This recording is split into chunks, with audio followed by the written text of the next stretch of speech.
Tayo po'y magpapatuloy dito sa ating pinasimulang pag-aaral ng mga aralin ng pananampalataya, yung mga doktrina ng ating Panginoong Hesus.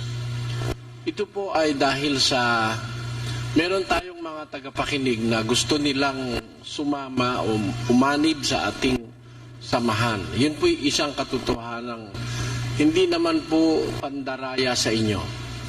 May mga taong gustong sumama sa atin. Kaya tayo nag-aaral ng doktrina para malaman po ninyo kung ano ang inyong gagawin. Kung sakaling kayo ay kasama doon sa mga tao na gustong sumama o umanib sa samahang ito.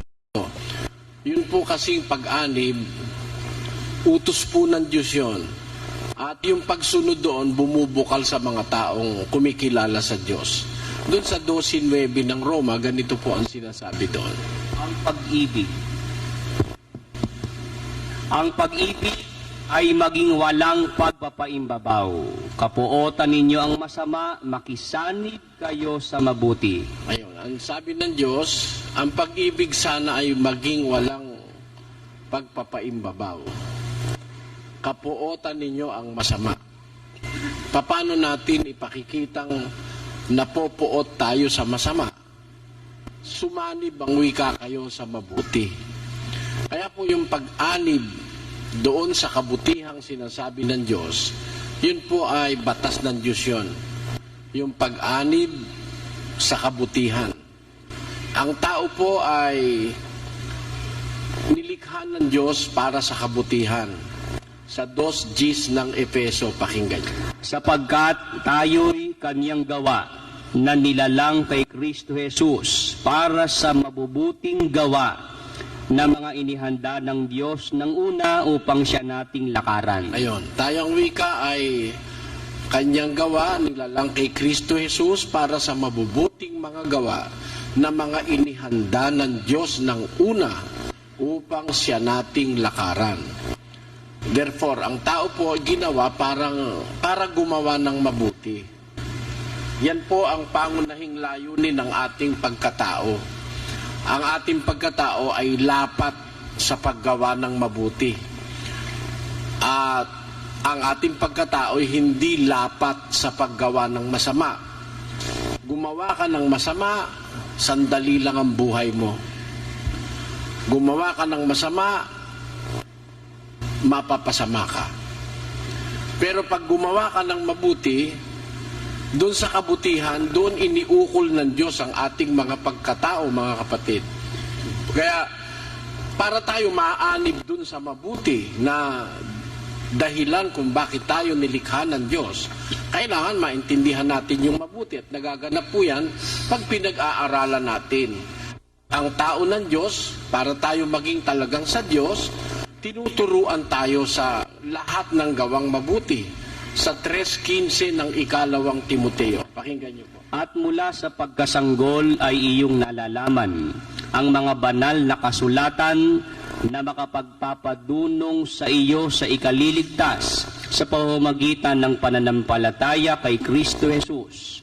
Ang lahat ng mga kasulatan na kinasihan ng Diyos ay mapapakinabangan din naman sa pagtuturo, sa pagsansala, sa pagsaway, sa ikatututo na nasa katwiran, upang ang tao ng Diyos ay maging sakdal, tinuruang lubos sa lahat ng mga gawang mabuti. Ayun, ang tao po ng Diyos para maging sakdal ay tinuruang lubos sa lahat ng gawang mabuti. That the man of God may be perfect, he is fully equipped with every good work. Yun ang sabi ng kasulatan. Kaya, yung pagtuturo ng lahat ng kabutihan sa tao, tungkulin po yun ng isang nagtuturo sa relihiyon.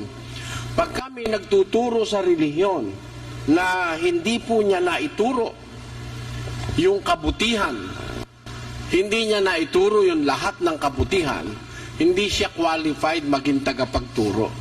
Kasi yung mga alagad ng una, talagang kwalipikado sila. Lahat ng mabuti na ituro nila. Ang katunayan po na isulat nila sa Biblia, lahat ng kabutihan. At yun nga ang ating pinag-aaralan, kung natatandaan nyo pa noong unang gabi. Si Kristo ang guro, galing sa langit, itinuro ang kalooban ng Ama.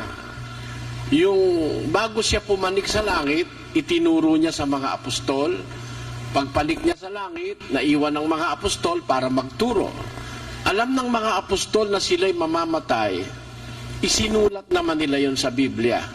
Ang pag-asa po natin ngayon, yung nakasulat sa Biblia. Para naman yung turong itinuro dun sa mga taong naging dapat sa Diyos nung una, siya namang maituro sa atin. 102:18 ng awit. Pakinggan niyo. Ito'y isusulat na ukol sa lahing susunod. Ayon. Kaya isinulat ang kasulatan, ito ang wikay isusulat ukol sa lahing susunod. Therefore, kung tayo'y kasunod ng mga unang lahi na naglingkod sa Diyos, tayo po ang intensyon, kaya ipinasulat ng Diyos ang kanyang kautusan at ang kanyang mga salita.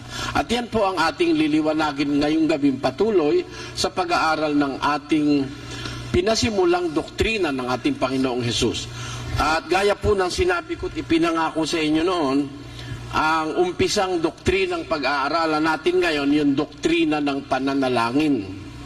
Ang matuwid na paraan ng pananalangin turo ni Kristo at mga apostol na siyang dinirinig ng Diyos sa mga kaanib sa iglesia ng Diyos sa Biblia. Yan po ang ating pag-aalan ngayong gabi. Saan man kayo naroon, inaanyayahan ko kayo na sana po pagtiyagaan ninyo. Ito'y isang bagay na maliit para sa iba. Pero napakarami pong nilalamang katwiran at katotohanan ng paksang ito, ang matuwid na panalangin. Kung mag-iisip po tayo, may panalangin hindi matuwid. Tiyak na tiyak yun. Anumang katwiran, may kakontra po yung kamalian. Yan po ang trabaho ng demonyo. Nagtuturo ang Diyos ng matuwid, nagturo naman ang demonyo ng mali. May aral ng Diyos, may aral din ng demonyo. Baka hindi kayo naniniwala. May aral po ng mga demonyo. Pakinggan nyo sa unang Timoteo 4, versikulo 3. Uno muna, kapatid David. Ngunit hayag na sinasabi ng Espiritu na sa mga huling panahon, ang iba'y magsisitalikod sa pananampalataya at mga kikinig sa mga espiritong mapanghikayat at sa mga aral ng mga demonyo. Akala nyo lahat ng aral sa Diyos, ha? Meron pong aral ng mga demonyong sinasabi si San Pablo nang isulat niya ito kay Timoteo ng unang siglo. Sabi niya, sa mga huling panahon, pagkawala ng mga apostol, pagkatapos ng kanilang panahon, mayroong magtuturo ng aral ng mga demonyo. Yan po. Kaya hindi lahat ng aral ng Diyos eh. May aral ng demonyo. Kaya kung may utos ang Diyos na panalangin, yung matuwid, meron din namang panalangin itinuro ang mga demonyo. Baka mamaya mabigla pa kayo pagka binasa ko sa inyo kung ano ang panalangin turo ng mga demonyo. Sana lang wag kayong magagalit. Dahil nasa Biblia po yun eh. Yung panalangin, tiro na ning ginuta ang Jesucristo, iba't king igpa, sinulat na rin apostoles ken Biblia, at malyari tayang abasa ken panaw na iti.